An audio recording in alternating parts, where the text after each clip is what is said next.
সকলে বিতাড়িত মজদুদ শয়তান থেকে পানা চাই। আমার সাথে বলুন, আউযু বিল্লাহি মিনাশ শাইতানির রাজিম। বিসমিল্লাহির রাহমানির রাহিম। قد أفلح المؤمنون الذين هم في صلاتهم خاشعون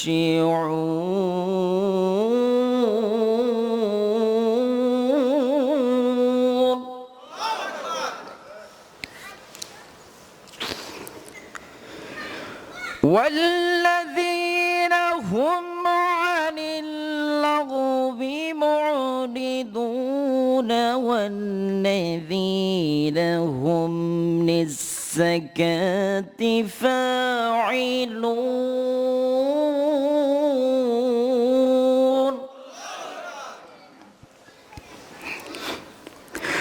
والذين هم لفروجهم حافظون إلا على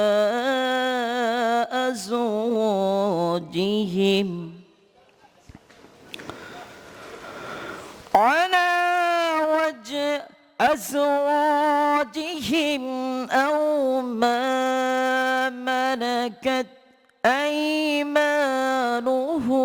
فإنهم غير ملومين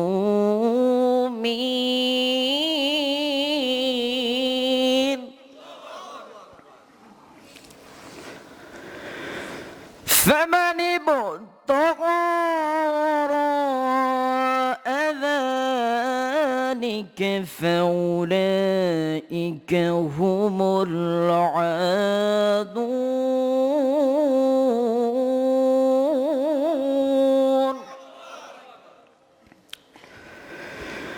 إن الله وملائكته يصلون على النبي يا أيها الذين آمنوا صلوا عليه وسلموا تسليما اللهم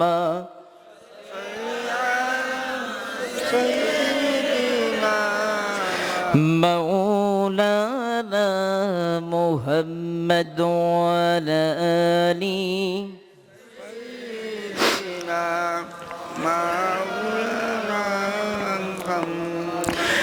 যদি হৃদয়ে আছে আল্লাহর ভয় তারা কভু পথ ভুলে যায় না আল্লাহর প্রেম ছাড়া এই দুনিয়ায় কারো কাছে কোনো কিছু চায় না রাতে রাধরে যারা সিজদাতে রয় দু চোখের শ্রুতি নদী যেন বয় সলনার হাতছানি যত আসো পিছনে ফিরে সে তাকায় না আল্লাহর প্রেম ছাড়া এই দুনিয়ায় কারো কাছে কোনো কিছু চায় না আল্লাহুম্মা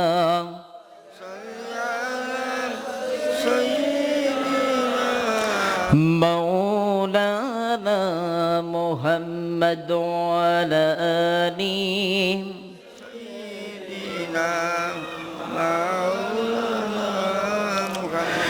দিন কায়েমের পথে যারা বিচর তারা হলো আল্লাহর প্রিয়জন বাতিলের কাছে কভু হার মানে না, সংগ্রাম করে যায় মর, হেরার আলোতে যার হৃদয় রোগী, হাতে আল কোরআনের দীপ্ত শুনি, সলোনার হাতছানি যত আসো, পেছনে ফিরে সে তাকায় না। আল্লাহর প্রেম ছাড়াই দুনিয়ায় কারো কাছে কোনো কিছু চায় না। আল্লাহুম্মা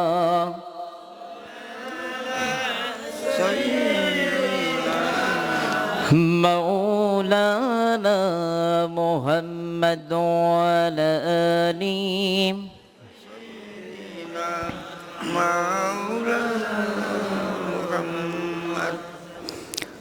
উপস্থিত মাটিকুমড়া শিশু কিশোর সংঘ কর্তৃক আয়োজিত একদিন ব্যাপী তাফসীর কোরআন মাহফিলের সম্মানিত সভাপতি, বিশিষ্ট মৎস্য ব্যবসায়ী, এলাকার শ্রদ্ধাভাজন ব্যক্তিত্ব আলহাজ মোহাম্মদ আনারুল ইসলাম সাহেব, সভাপতি মাটিকুমড়া জামে মসজিদ, আল্লাহ পাক ওনাকে কোরআনের জন্য দ্বীনের জন্য কবুল করেন। সকলে বলি আমিন। আরো জোরে চিল্লাই বলি আমিন। এবং মাহফিল পরিচালনায় যিনি হচ্ছেন একজন অনেক আলেমেরই ওস্তাদ,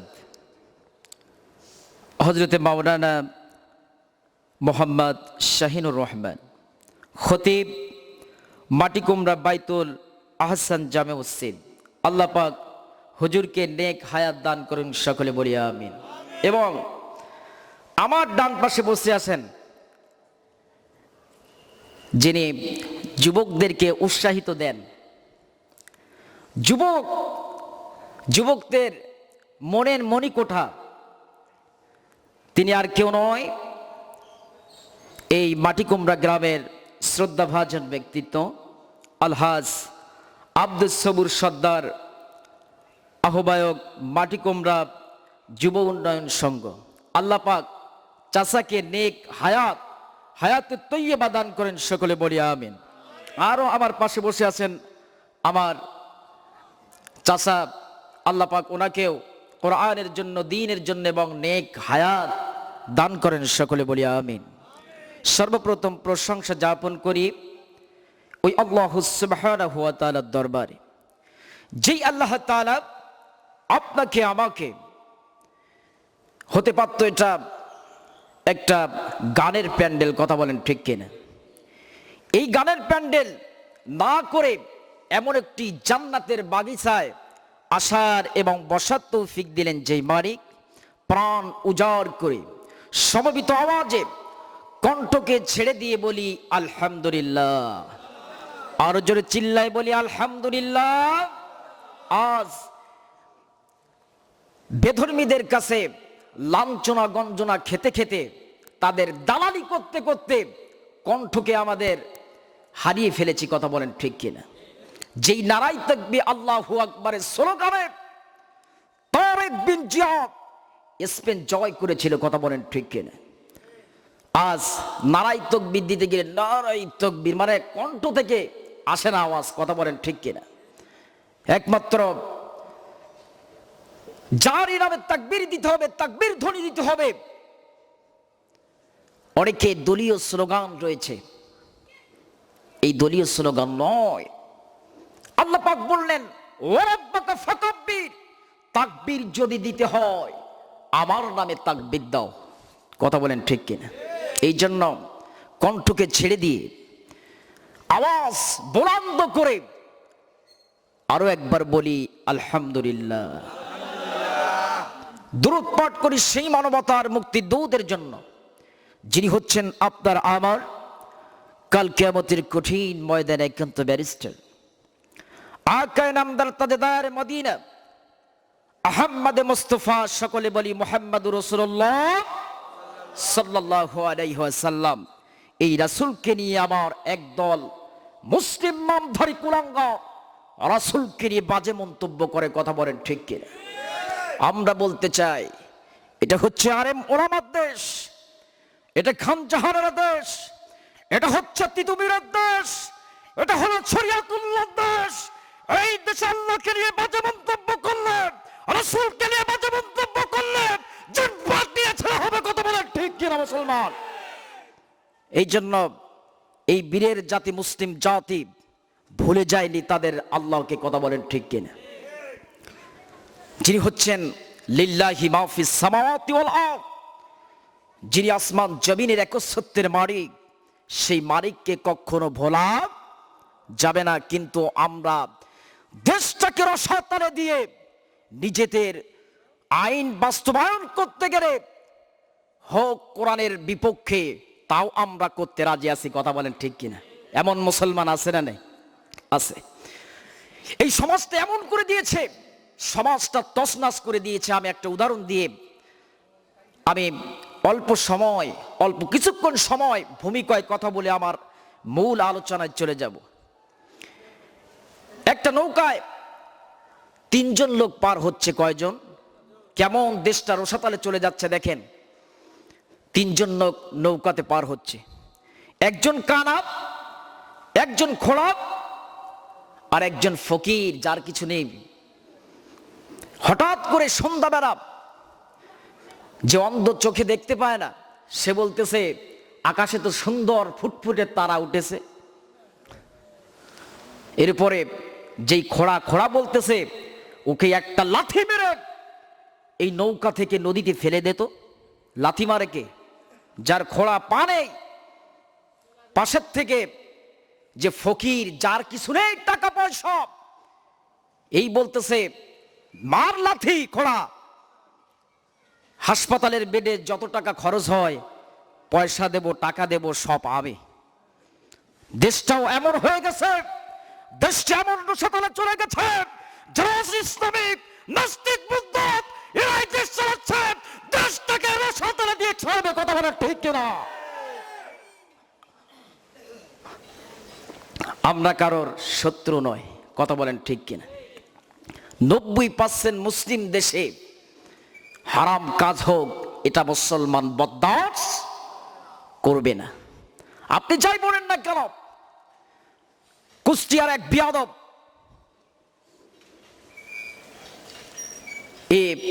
আলেম ওলামাদের হাত পা ভেঙে দিতে চাচ্ছে, শুনেছেন না আপনার ইউটিউবে? আলেম ওলামা নাকি এটা দেশ নাকি তাদের দেশ, কিন্তু আল্লাহি এই কোরআন ছুঁয়ে বলি, বঙ্গবন্ধু শেখ মুজিবের মতো একজন দেশপ্রেমিক লোক এই বাংলাদেশে মনে হয় ছিল না, কথা বলেন ঠিক কিনা? উনি বলেছে তোমরা কাদের টাকা দুর্নীতি করো?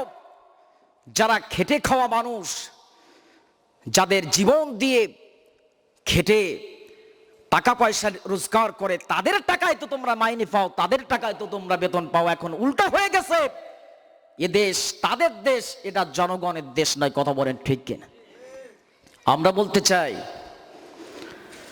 দেশ ইসলামী দেশ, এটা 12 আউলিয়ার দেশ, এটা হচ্ছে ওলিয়া উলিয়ার দেশ।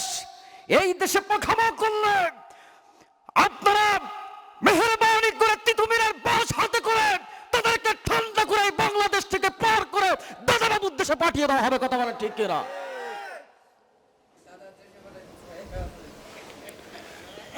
এই জন্য মেহেরবানি করে আলেম ওলামাদেরকে নিয়ে খেলবেন না। আপনার মায়ের বিয়ের জন্য কে বিবাহ পড়ায়, কথা বলেন? আলেমরাই। এরপরে মরে গেলে জানাজা পড়ানোর জন্য দৌড় মেরে হাউমাউ করে কেন্দে, তো আবার ওই আলেমের কাছে যেতে হয়, কথা বলেন? এরপরে বলছে আলেমদেরকে দরকার নেই, তাহলে তুমি মুসিপাড়ায় ওই নগেনকে ডেকে তোমার মায়ের বিয়ে দাও, জানাজাত দাও, কথা বলে। এই জন্য মেহেরবানি করে, এটা হলে আলেম ওলামার দেশ, আলেমদেরকে নিয়ে বাজে মন্তব্য করা ছাড়েন, কথা বলেন ঠিক কিনা? এই জন্য আমরা রাসূলের উম্মত, এই রাসূলকে নিয়ে বাজে মন্তব্য যে করবে, কে আওয়ামী লীগ, কে বিএনপি, কে জামাত, কে জাতীয় পার্টি, এটা নয়, যে আল্লাহ রাসূল আল্লাহকে নিয়ে বাজে মন্তব্য করবে, এক হয়ে কোন হাতে তাদেরকে প্রতিহত করতে হবে, কথা বলেন ঠিক কিনা?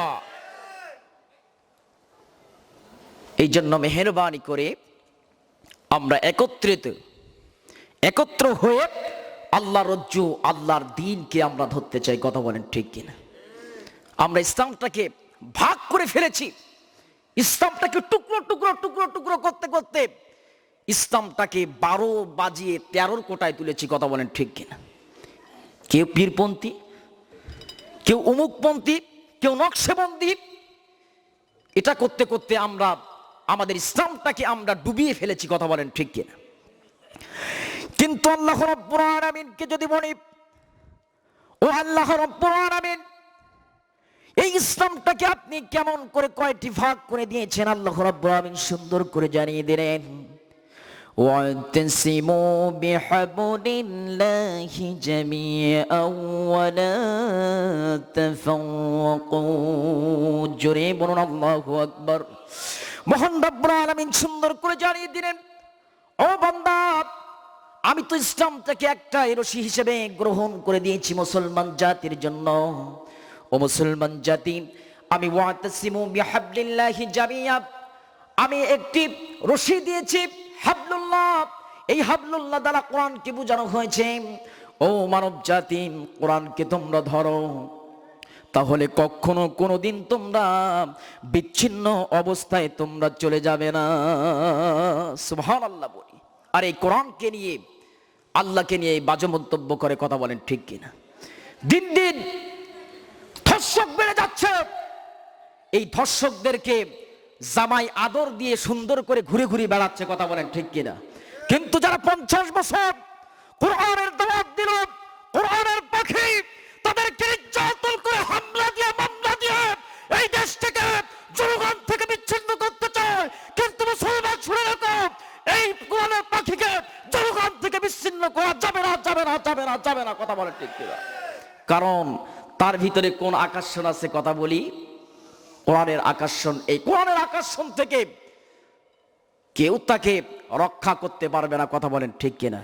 তোমরা যতই ছলচতুরি করো না কেন, যতই নির্যাতন করো না কেন, যতই হামলা দাও না কেন, মামলা দাও না কেন, মুসলমানদের আলা রাব্বিহিম ইয়াতাওয়াক্কালুন, আর কারোর সাথে ভরসা করে না, একমাত্র আল্লাহ ছাড়া, কথা বলেন ঠিক কিনা? এই জন্য আমরা বলবো, মুসলিম জাতি বীরের জাতি। আবু বকর ওমরের মতো হুঙ্কার দিয়ে নারায়ে তাকবীর আল্লাহু আকবারের স্লোগানে দ্বীন ইসলামকে বিজয় করেছিলেন, কথা বলেন ঠিক কিনা? এই জন্য মেহেরবানি করে আমরা যেই দল করি না কেন, আমরা সকলে একত্রে আল্লাহর দ্বীন ইসলামকে, রজ্জুকে যদি আমরা আঁকড়ে ধরতে পারি, গ্রহণ করতে পারি, আমাদের জন্য সৌভাগ্য, কথা বলেন ঠিক কিনা? আমি কোরআনুল কারীম থেকে সূরাতুল মুমিন তেলাওয়াত করেছি। আল্লাহ চাহে তো অল্প কিছুক্ষণ সময় কথা বলবো। শীতের দিন, অনেক শীত, বলেন অনেক শীত, তো লোক আসেনি, এই জন্য মেহেরবানি করে অল্প কিছুক্ষণ সময় কথা বলার সুযোগ দেবেন তো নাকি? আপনারা সকলে কিছু সময় দেবেন তো নাকি? বলেন ইনশাআল্লাহ। একদিন না একদিন আমাদের মালাকুল মউত আমাদের সম্মুখে আসবে, কথা বলেন ঠিক কিনা? আমরা অনেকেই মনে করি আমি 5 তলা বাড়ি, 10 তলা বাড়ি, লাইনে আমার 50 খান গাড়ি চলতেছে, আমি মরে যাওয়ার পরে ওই যখন কবরে আমাকে রাখা হবে, সেখানে 10 লক্ষ টাকা ঘুষ দিয়ে, এরপরে লোক লস্কর ছিল, বাহিনী ছিল, এদেরকে নিয়ে ফেরেশতাদেরকে ঠ্যাং ভেঙ্গা জান্নাতে চলে যাবে। এইটা নাকি? এইটা নাকি? পারবেন না। এই জন্য আল্লাহ রাব্বুল আলামিন সুন্দর করে জানিয়ে দিলেন, যখন একজন মুসলমান জাতি যখন মৃত্যুবরণ করবে, আল্লাহকে বাদ দিয়ে অন্য ধর্ম মত দিয়ে পথ চলতে চেয়েছিল, আল্লাহ রাব্বুল আমিন সূরা মুমিনুর ভিতরে 100 নম্বর আয়াতে আল্লাহ রাব্বুল আমিন তাদেরকে ইন্ডিকেট করে বলে দিলেন, আল্লাহ রাব্বুল আমিন সুন্দর করে জানিয়ে দিলেন, লাআল্লি আ'মালু সালিহান ফীমা তারাকতু কাল্লা ইন্নাহা কালিমাতুন হুয়া কাইলুহা। ওই লোকেরা বলবে, আল্লাহ রাব্বুল আমিন এই দুনিয়ার জিন্দেগিতে আপনি আমাকে পাঠিয়েছিলেন, কিন্তু কোরআন অনুযায়ী আমার জীবন যাপন করতে পারি নাই, রাসূলের আদর্শ মোতাবেক আমি জীবন যাপন করতে পারি নাই। মেহেরবানি করে আর একটা বার আপনি আমার দুনিয়ায় দিয়ে দেন, আপনাকে ছাড়া আর দ্বীন ইসলাম ছাড়া আমি অন্য কোনো ইবাদতে লিপ্ত হব না। আল্লাহ রাব্বুল আমিন সুন্দর করে জানিয়ে দিলেন, ইন্নাহা কালিমাতুন হুয়া কাইলুহা, ওটা তো তোমাদের মুখের কথা ছাড়া আর কিছুই নয়। কথা বলেন ঠিক কিনা? এই জন্য যতই সলচতুরি করো না কেন বান্দা, যতই তোমরা তাল বাহানা করো না কেন বান্দা, একদিন না একদিন আল্লাহর কাছে ধরা খেতে হবে মুসলমান। সেই দিন আর কোনো সলচতুরি থাকবে না, আপনার নেতাগিরি থাকবে না, আপনার পুলিশ প্রশাসন থাকবে না, আপনার নেতাগিরি আর থাকবে না। কথা বলেন ঠিক কিনা? এই জন্য মেহেরবানি করে সকলকে এক প্ল্যাটফর্মে এসে আল্লাহর দ্বীন, আল্লাহর ইসলাম, ওই ইসলামকে একত্রতে ধরতে হবে। যেমন করে সাহাবায়ে কেরাম আল্লাহ রাসূল সাল্লাল্লাহু আলাইহি ওয়াসাল্লামের আনুগত্য করেছিল, কেমন করে আনুগত্য করেছিল একটু কান খুলে খেয়াল করে আমরা শুনি। একজন এতিম সাহাবী ছিলেন রাসূল সাল্লাল্লাহু আলাইহি ওয়াসাল্লামের। ওই এতিম সাহাবী আল্লাহ রাসূলের কাছে আসলেন, আসার পর বললেন, ইয়া রাসূলুল্লাহ, ইয়া হাবিবাল্লাহ, মেহেরবানি করে আপনার একজন সাহাবী হযরতে আবু দাহদা রাদিয়াল্লাহু তাআলা আনহু, এই আবু দাহদা রাদিয়াল্লাহু তাআলা আনহুর জমির পাশে, তার খেজুর বাগানের পাশে আমার একটা বাগান রয়েছে, মেহেরবানি করে আপনি সীমানা নির্ধারণ করে দিয়ে দেন, আমি সীমানা নির্ধারণ করতে চাচ্ছি। আল্লাহ রাসূল সাল্লাল্লাহু আলাইহি ওয়াসাল্লাম ওই সাহাবীকে ডাক দিয়ে বললেন যে, আমার সাহাবী, ও হযরত আবু দাহদা রাদিয়াল্লাহু তাআলা আনহু, মেহেরবানি করে তুমি আমার কাছে চলে আসো। ডাক দেওয়ার সাথে সাথে ওই সাহাবী চলে আসলেন। এতিম সাহাবী দাঁড়িয়ে রয়েছেন। দাঁড়ানোর পরে রাসূল সাল্লাল্লাহু আলাইহি ওয়াসাল্লাম বললেন, ও আমার সাহাবী, মেহেরবানি করে একটাবার তুমি আমার দিকে খেয়াল করো। এই এতিম সাহাবীকে তুমি দেখতে পাচ্ছ, এই এতিম সাহাবী তার সীমানা নির্ধারণ করার জন্য তোমাকে ডেকেছেন, কারণ তোমার জমিটা, তার জমিটা তোমার জমির পাশে, মেহেরবানি করে আগামীকাল সীমানা নির্ধারণ করা হবে। এই কথা বলা হলো, সাহাবী রাজি হয়ে গেলেন। যাওয়ার পরে তারপর দিন আল্লাহ রাসূল উপস্থিত থাকার সাথে সাথে ওই জমিটা সুন্দর করে মাপ দিয়ে দিলেন। মাপ দেওয়ার পরে দেখা গেল যে ওই এতিম সাহাবী একটা গাছ, ওই আবু লুবাবা আবু দাহদা রাদিয়াল্লাহু তাআলা আনহু নামক ওই সাহাবীর কাছে একটা গাছ পাইলেন। পাওয়ার পরে ওই আবু দাহদা রাদিয়াল্লাহু তাআলা আনহু তিনি বললেন যে, ইয়া রাসূলুল্লাহ, ইয়া হাবিবাল্লাহ, আমার এই গাছটা আমি দিতে পারবো না। কেমন জান্নাতের পাগল ছিল সাহাবায়ে কেরাম, একটু খেয়াল করি। আমরা তো জীবনে টাকা পয়সা ধন দৌলত নিয়ে পাগলের মতো ছোটার জন্য আমরা প্রস্তুত রয়েছি, কিন্তু দেখেন সাহাবায়ে কেরাম জান্নাতের জন্য কত পাগল ছিলেন, একটু খেয়াল করে দেখেন। ওই সাহাবী বললেন যে, ইয়া রাসূলুল্লাহ, ইয়া হাবিবাল্লাহ, আমি আমার এই গাছটা আমি দিতে পারবো না, মেহেরবানি করে আমি এই গাছটা দিতে পারবো না। রাসূল সাল্লাল্লাহু আলাইহি ওয়াসাল্লামের কথা ভাইলেট করলেন। আমার রাসূল ডাক দিয়ে বললেন যে, ও আবু দাহদা, ও আবু দাহদা রাদিয়াল্লাহু তাআলা আনহু, মেহেরবানি করে আমার দিকে একটু তাকাও। আমি তোমাকে এই দুনিয়ার জিন্দেগি থেকে একটা সুন্দর উপহার দিয়ে দেব, মেহেরবানি করে তুমি গাছটা দিয়ে দাও। তুমি যদি এই গাছটা দিয়ে দাও, কাল কিয়ামতের ময়দানে আমি রাসূল সাল্লাল্লাহু আলাইহি ওয়াসাল্লাম তোমাকে জান্নাতের ভিতরে একটা খেজুর গাছের জিম্মাদারি হয়ে যাব। এই কথা যখন বললেন, আবু দাহদা রাদিয়াল্লাহু তাআলা আনহু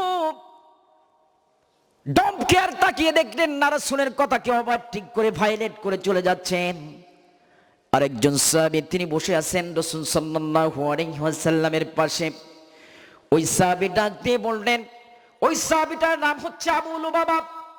ওই আবু লুবাবা তিনি বললেন যে ইয়া রাসূলুল্লাহ, ইয়া হাবিবাল্লাহ, মেহেরবানি করে আপনি সত্যি কি আবু দাহদাকে দাহদার জন্য ওই গাছটা যদি দেয় তাহলে আপনি কি জান্নাতে একটা গাছ আপনি অবশ্যই বরাদ্দ করবেন নাকি? রাসূল সাল্লাল্লাহু আলাইহি ওয়াসাল্লাম তিনি বললেন যে ও আমার কলিজার টুকরা সাহাবী, মেহেরবানি করে অবশ্যই যদি ওই গাছটা দেয় আমি রাসূল সাল্লাল্লাহু আলাইহি ওয়াসাল্লাম তার জন্য ওই গাছটা বরাদ্দ করে দিয়ে দেব। ওই সাহাবী আবু লুবাবা বললেন, ইয়া রাসূলুল্লাহ, ইয়া হাবিবাল্লাহ, মেহেরবানি করে আপনি যদি ওই গাছটা যে কোনো ক্রমেই যদি আমি ওই ইতিম সাহাবীকে ওই গাছটা দিয়ে দেই, আপনি কি আমার জন্য কাল কিয়ামতের ময়দানে ওই গাছটার জিম্মাদারি হয়ে যাবেন? আল্লাহ রাসূল ডাক দিয়ে বললেন, ও সাহাবী, মেহেরবানি করে যদি ওই গাছটা তুমি যেভাবে যে ক্রমেই হোক না কেন তুমি আমার এতিম সাহাবীর জন্য ওই গাছটা বরাদ্দ করে দাও, অবশ্যই আমি রাসূল সাল্লাল্লাহু আলাইহি ওয়াসাল্লাম তোমার জন্য ওই গাছটা আমি রাসূল বরাদ্দ করে দিয়ে দেব। দেখেন জান্নাতের জন্য পাগল হয়ে গেছে আবু লুবাবা। আবু লুবাবা তিনি হযরতে দাহদা রাদিয়াল্লাহু তাআলা আনহুর বাড়িতে চলে গেলেন। যাওয়ার পরে তার হাত দুটো এঁটে ধরে বললেন যে ও আমার সাহাবায়ে کرام, আল্লাহ রাসূলের সাহাবী, মেহেরবানি করে আপনি রাসূল সাল্লাল্লাহু আলাইহি ওয়াসাল্লাম যে কথাটা বলেছেন আপনি শোনেন। যদি আপনি শোনেন জান্নাতে আপনাকে একটা গাছ দিবে, এই জান্নাতের এই এত সুন্দর জান্নাত আপনি ভুলে যেন না, এই জান্নাতটা আপনি নিয়ে নেন। ওই সাহাবী বললেন যে না, আমার গাছটা আমি দিব না। তখন ওই আবু লুবাবা নামক সাহাবী তিনি বললেন যে ও দাহদা রাদিয়াল্লাহু তাআলা আনহু, আল্লাহ রাসূলের সাহাবী, মেহেরবানি করে আমি যদি তোমার এই গাছটা ক্রয় করে যদি তাকে দিয়ে দেই, বললেন কত দিবা আমার গাছটা? আবু লুবাবা বললেন আমার 7 বিঘা একটা রয়েছে কি বাগান? খেজুর বাগান। এই খেজুর বাগানটা আমি তোমার নামে লিখে দেব, আর খেজুর বাগানে একটা সুন্দর ঘর রয়েছে আর একটা কূপ রয়েছে, এটাও তোমার জন্য আমি লিখে দেব, তুমি কি ওই গাছটা দিবা? ওই সাহাবী বললেন তুমি যদি লিখে দাও অবশ্যই আমি তোমার জন্য এই গাছটা অবশ্যই আমি দিয়ে দেব। যেই কথা সেই কাজ। হযরতে দাহদা রাদিয়াল্লাহু তাআলা আনহুকে আবু লুবাবা নামক ওই সাহাবী সুন্দর করে এই গাছগুলো লিখে দিয়ে দিলেন, খেজুর বাগানটা লিখে দিলেন, কুয়াটা লিখে দিলেন, তার বাড়িটা সব লিখে দিয়ে দিলেন। দেওয়ার পর তিনি নিঃস্ব হয়ে গেলেন, তার আর কিছু নাই। তিনি বাড়ি চলে গেলেন। যাওয়ার পরে বললেন যে আমার প্রাণের তম স্ত্রী, মেহেরবানি করে আমরা এখান থেকে চলে যাব। ওই স্ত্রী মনে মনে ভাবতেছেন আমার স্বামী তো একটা বড় লোক মানুষ, ধনাঢ্য ব্যক্তি, মনে হয় আমার স্বামী অন্য জায়গায় আমাদের জন্য অট্টালিকা মনে হয় গড়েছে। স্ত্রী পুত্রদেরকে নিয়ে হযরতে আবু লুবাবা নামক ওই সাহাবী চলতে চলতে কিছু দূর যাওয়ার পরে স্ত্রী জিজ্ঞাসা করলেন, ও প্রাণের তম স্বামী, আপনি আমাকে কোথায় নিয়ে যাচ্ছেন? তিনি বললেন যে এই গাছগুলো আমি বিক্রি করে দিয়েছি, কূপটা বিক্রি করে দিয়েছি, আমার বাড়িটা বিক্রি করে দিয়েছি, শুধু সম্বল আমার আল্লাহ আর আমার রাসূল ছাড়া আর কিছুই নয়। কিন্তু আমরা কিভাবে একতলা রয়েছে, কিভাবে আমরা 5 তলা দেব, এই কাজের জন্য আমরা সর্বক্ষণে ব্যাকুল হয়ে যাই। লাইনে একটা গাড়ি রয়েছে, কিভাবে 5টা গাড়ি করব, তার জন্য আমরা ব্যাকুল হয়ে যাই। কথা বলেন ঠিক কিনা? কিন্তু সাহাবায়ে کرام এটা ডম কেয়ার তাকিয়ে দেখেন নাই, সব ধন সম্পদ উপেক্ষা করে আমার রাসূল এবং আল্লাহকেই যথেষ্ট করে নিয়ে দিয়েছেন। কথা বলেন ঠিক কিনা? এই জন্য সর্বক্ষণে যারা মুমিন ব্যক্তি হবে, মুমিন ব্যক্তি কখনো লোভ লালসা করবে না, অল্পই তুষ্ট হয়ে যাবে। মুমিন ব্যক্তির একটা কোয়ালিটি হলো একটু জিনিস পেলেই এটাকে নিয়ে সে সন্তুষ্টি হয়ে যায়। কথা বলেন ঠিক কিনা?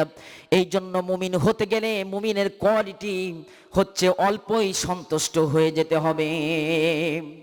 এখন যখন এই কথা বললেন, বলার পরে বললেন, স্ত্রী বললেন, আমার প্রাণের তম স্বামী,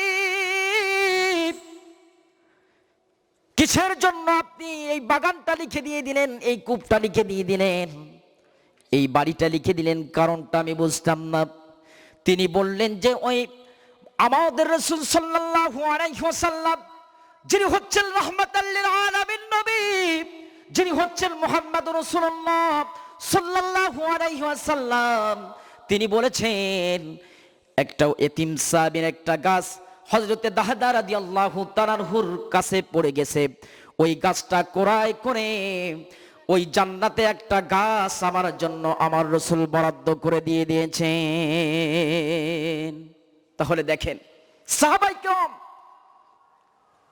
কত লোভ লালসা বাদ দিয়ে রাসূল সাল্লাল্লাহু আলাইহি ওয়াসাল্লামের পায়ে তাদের জীবনকে কুরবানি করে দিয়েছেন। সুবহানাল্লাহ বলি।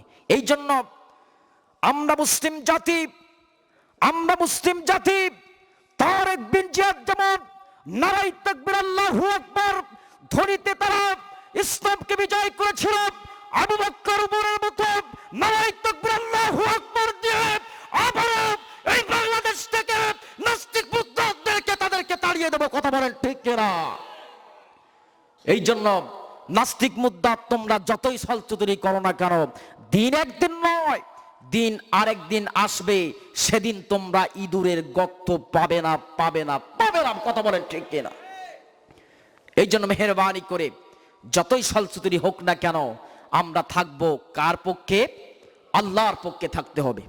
আমি কোরআনুল কারীম থেকে সূরাতুল মুমিনের কয়েকটি বৈশিষ্ট্য বলেই আমি আমার কথা ইতি করে দিয়ে দেব।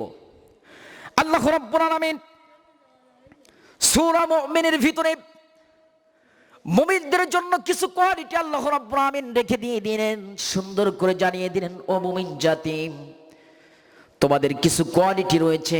তোমরা মুমিন হবে, তোমরা প্রকৃত মুসলমান হবে, তার জন্য কিছু কোয়ালিটি রয়েছে। এই কোয়ালিটি যদি তোমাদের ভিতরে থাকে, অবশ্যই আমার জান্নাত, ওই জান্নাতে তোমাদেরকে আমি বরাদ্দ করে দিয়ে দেব। সুবহানাল্লাহ বলি। এই জন্য আল্লাহ রাব্বুল আলামিন সুন্দর করে জানিয়ে দিলেন, ক্বাদ আফলাহাল মুমিনুনাল্লাযীনা হুম ফি সালাতিহিম খাশিউন।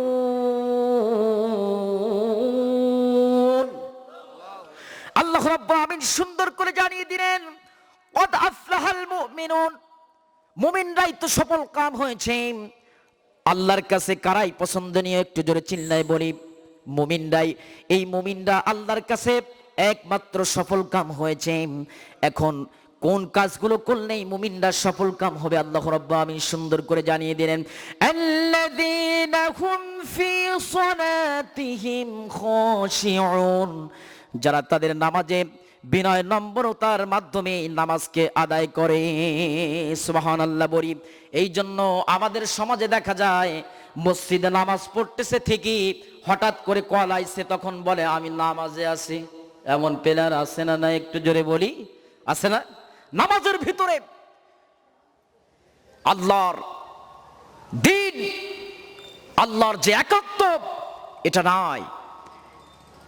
নামাজের ভিতরে খুশুখুজু নাই, নামাজের ভিতরে এদিক ওদিক তাকিয়ে যাচ্ছে। কথা বলেন ঠিক কিনা?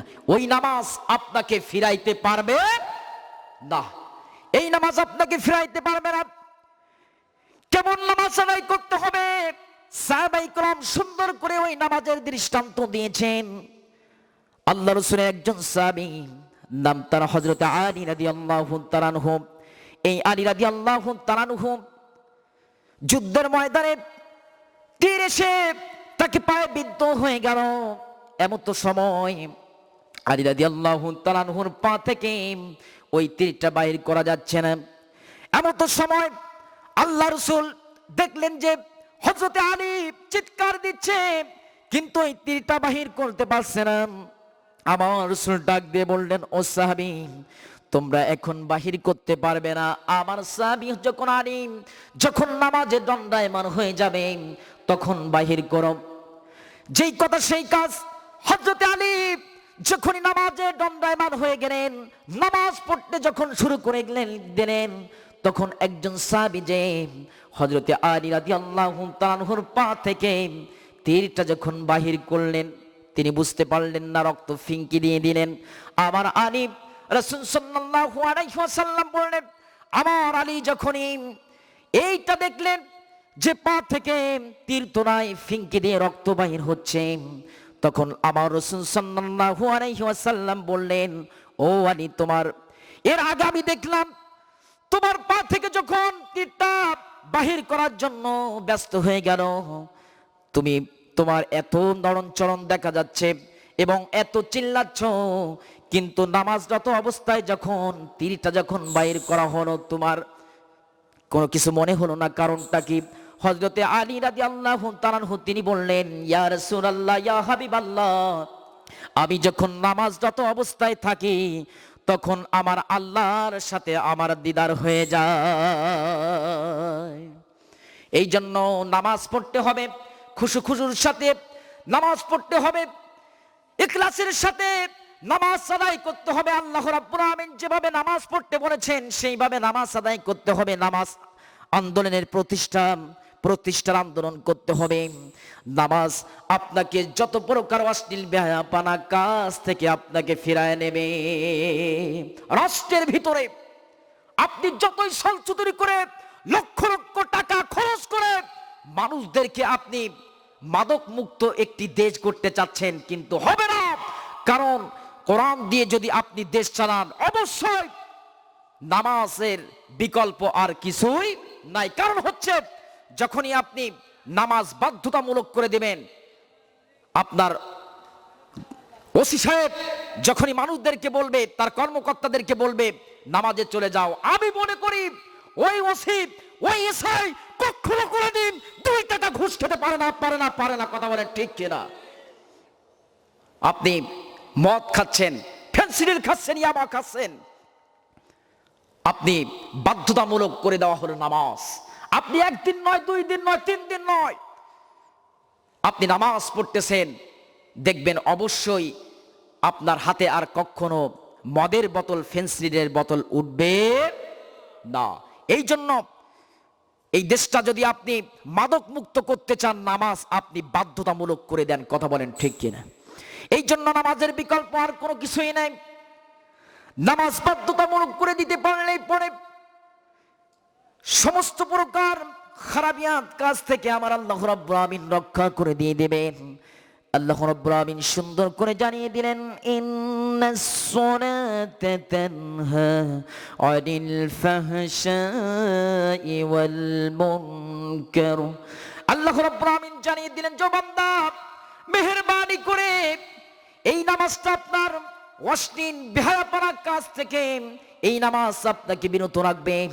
কিন্তু আপনি নামাজ পড়লেন ঠিকই, আপনি আবার বাইরে এসে আপনি 1050 টাকা 100 টাকা সুদ খাচ্ছেন। কথা বলেন ঠিক কিনা? আপনাকে মনে করতে হবে আপনার এই নামাজ আপনার অশ্লীল বেহায়াপনা কাজ থেকে বিরত রাখতে পারলেন না, অবশ্যই ওই নামাজ আল্লাহর দরবারে কবুল হচ্ছে না। আপনি নিজেই বুঝতে পারবেন যে আপনার ওই নামাজটা কেন কবুল হচ্ছে না। আপনি নামাজ পড়তেছেন ঠিক, সামথিং ইজ রং, আবার বাইরে এসে মানুষের আল ঠেলে নিয়ে যাচ্ছেন। কথা বলেন ঠিক কিনা? আবার যখন বিপদ মুসিবত আসে তখন আল্লাহকে ডাক দাও। কথা বলেন ঠিক কিনা? একজন ব্যক্তি কাঁসা মেরে আপনার গরুর নাঙল চালাচ্ছে। কি করছে? গরুর নাঙল চালাচ্ছে। হঠাৎ করে বিশাল ঝড় ধেয়ে আসতেছেন, আস্তে আস্তে ওই কাঁসা অবস্থায় আজান দেওয়া শুরু করেছে। কি করেছে? যখনই হাইয়া আলাস সালাহ বলেছেন, দেখা যাচ্ছে যে তার কাঁসা মারা, কাঁসা খুলে আবার হাইয়া আলাল ফালা বলে টান দিছে। এমন লোক আছে না নাই? এটাকে বলা হয় বাসুল ইমান। এই ইমান দিয়ে আপনি জান্নাতে যেতে পারবেন না। এই জন্য আপনাকে নামাজ আদায় করতে হবে।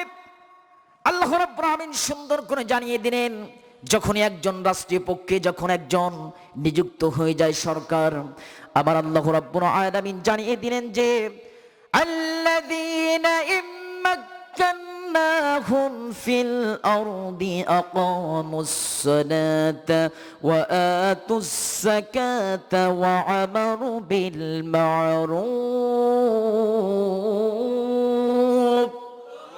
আমার আল্লাহ রাব্বুল আমিন সুন্দর করে জানিয়ে দিলেন, যেই রাষ্ট্রপক্ষ যখনই ক্ষমতায় পদার্পণ করবে, সর্বপ্রথম তারা 4টি কাজ করবে। কয়টি কাজ করবে একটু জোরে চিল্লায় বলি।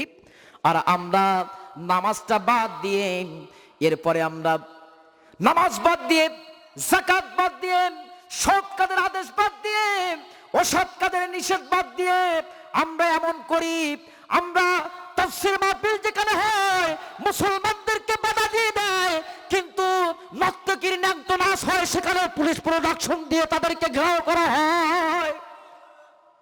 কথা বলেন, এইটাই করা হয়।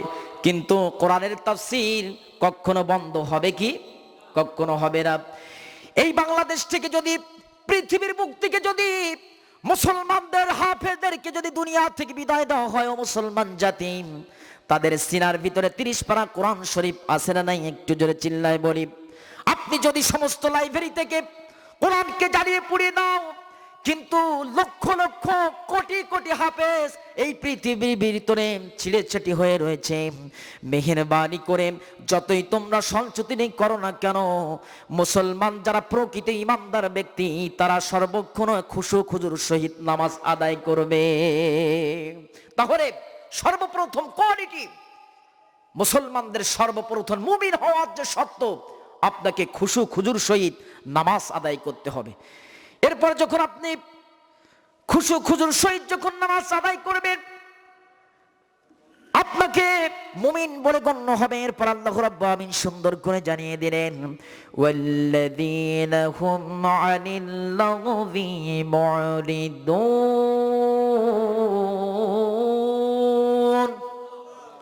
আল্লাহ রাব্বুল আমিন সুন্দর করে জানিয়ে দিলেন, 2 নম্বর মুমিনদের কোয়ালিটি, ফায়সা কথা থেকে তারা বিরত থাকবে। যত প্রকার খারাপ কথা রয়েছে তারা বিরত থাকবে। ওই কুষ্টিয়ার বিয়াদপের মতো আলেম ওলামাদেরকে হাত ভাঙা পা ভাঙার কথা বলবে না। আলেম ওলামাদেরকে সম্মান দেবে, কথা বলেন ঠিক কিনা? আজকে দেখলাম ফেসবুকে তার একটা উলঙ্গ ড্যান্স ভাইরাল হয়েছে। সে কিনা তার বাপের নাকি জানাজা নাকি পড়াইছে, কিন্তু দেখা যাচ্ছে যে এই বিয়াদব যখনই রাত হয় নর্তকী আছে, উলটপালট করে আছে।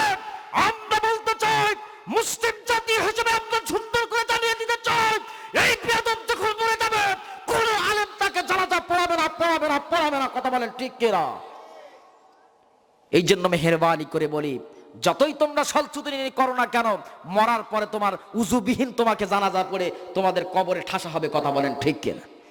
আলেম ওলামাদের সাথে ধৈর্যের সাথে সম্মানের সাথে কথা বলো, কপাল খুলে দেবেন কে?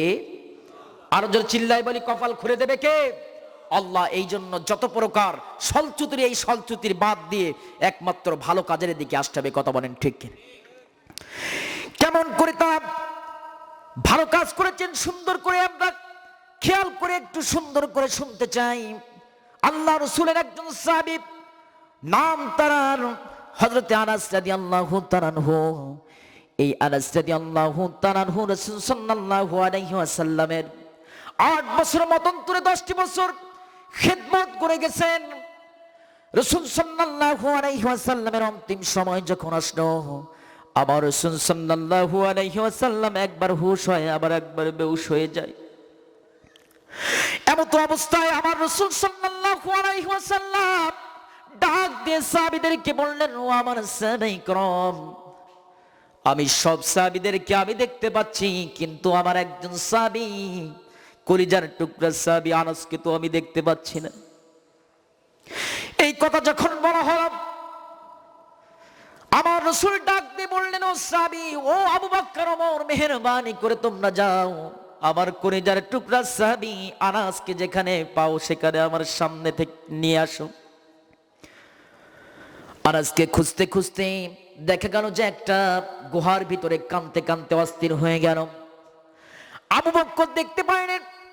আবু বকর বললেন, ও সাহাবী, ও আনাস রাদিয়াল্লাহু তাআলা আনহু, কান্দো কেন? কারণটা কি আমি তো বুঝি না।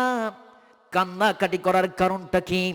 মেহেরবানি করে আল্লাহ রাসূলের এই অন্তিম সময়ে ও আনাস তুমি কেন দূরে দূরে থাকো?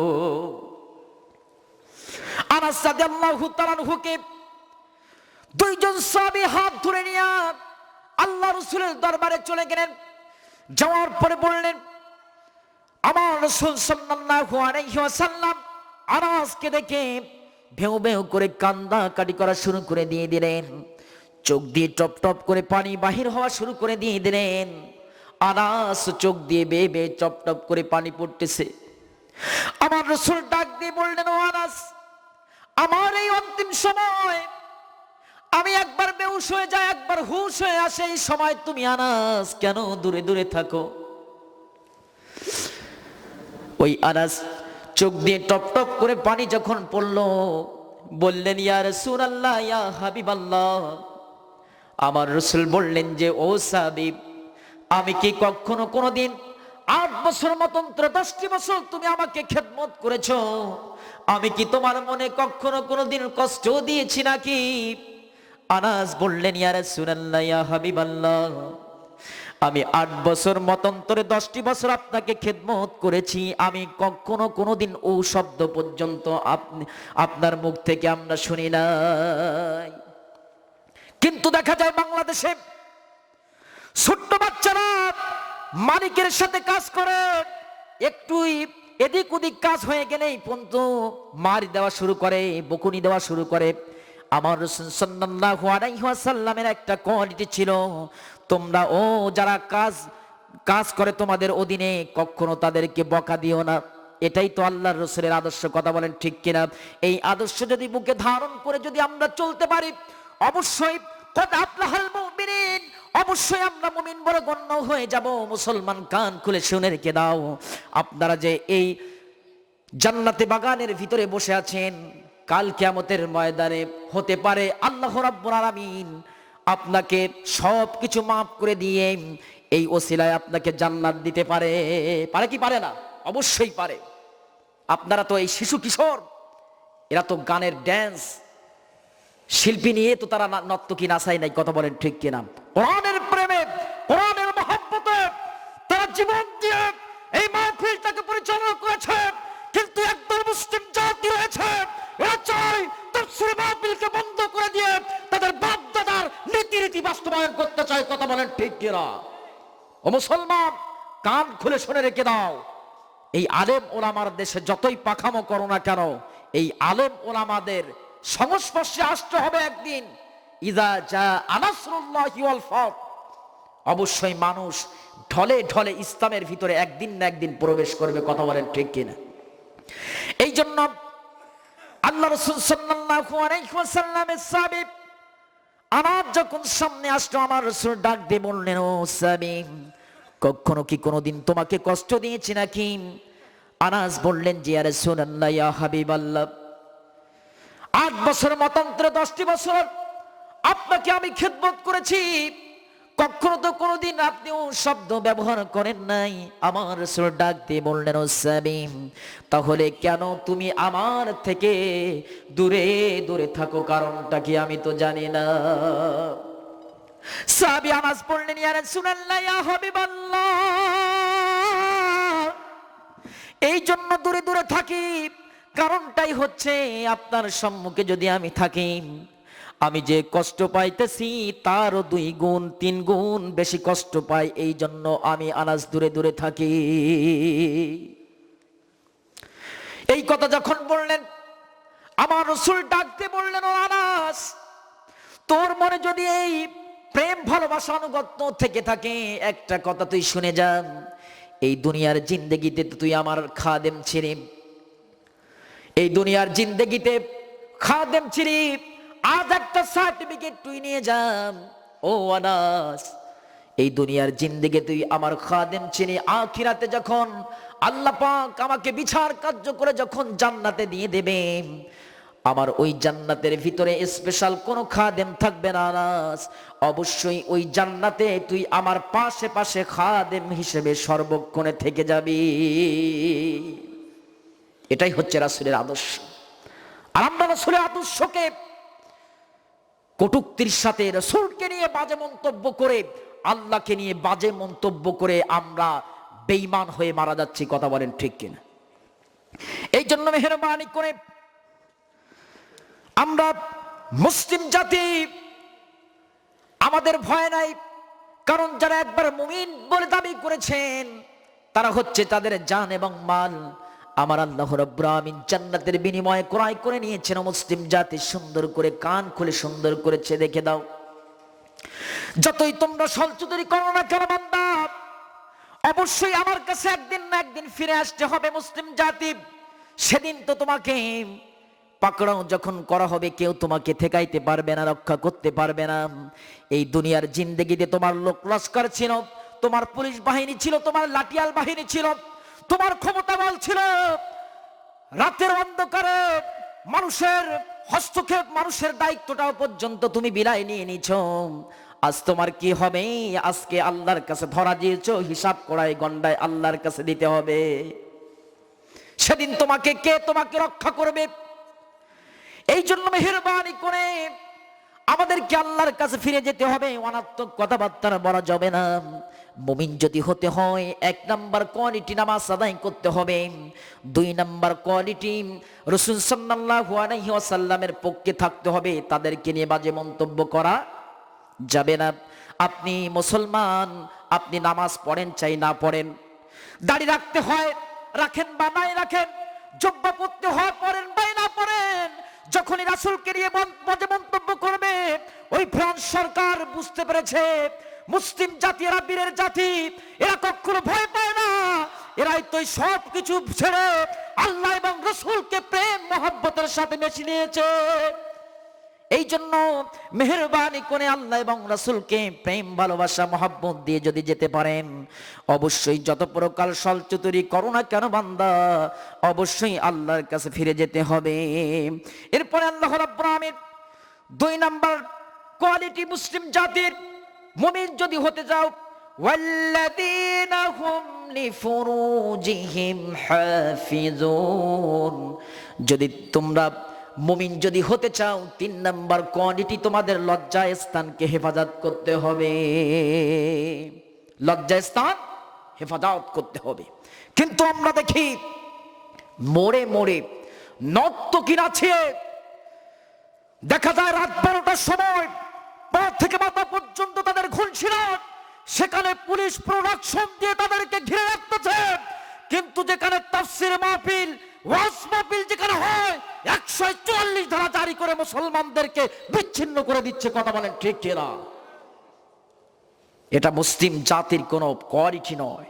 আপনি মরবেন, অবশ্যই আপনাকে জাহান্নামের পথ আপনি নিজেই দুনিয়া থেকে বেছে নিয়ে জাহান্নাম ক্রয় করে নিয়েছে। কথা বলেন ঠিক কিনা? মসজিদ মাদ্রাসা এগুলো হচ্ছে মুসলিমদের সাথে মুসলমানদের একটা হৃদয়ের সম্পর্ক। কথা বলেন ঠিক কিনা? এই মসজিদ মাদ্রাসা নির্মাণে অনেকেই বাজে মন্তব্য করেছে এটা জমি দখলের নাকি একটা ফ্যাক্টরি। নাউজুবিল্লাহ বলি।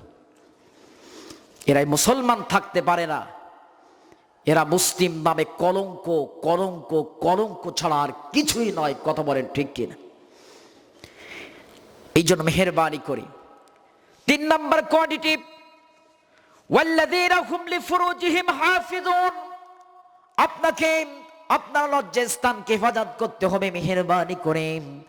এই জন্য মেহেরবানি করে আল্লাহ রাব্বুল আলামিন সুন্দর করে জানিয়ে দিলেন যে আপনারা যদি এই লজ্জার স্থানকে যদি হেফাজত করেন, কিন্তু হেফাজতের বদলে আমরা দেখা যায় যে বিশাল শহরে শহরে সুন্দর আবাসিক হোটেল তৈরি করে দেই মানুষের আরাম আয়েশের জন্য। কথা বলেন ঠিক কিনা?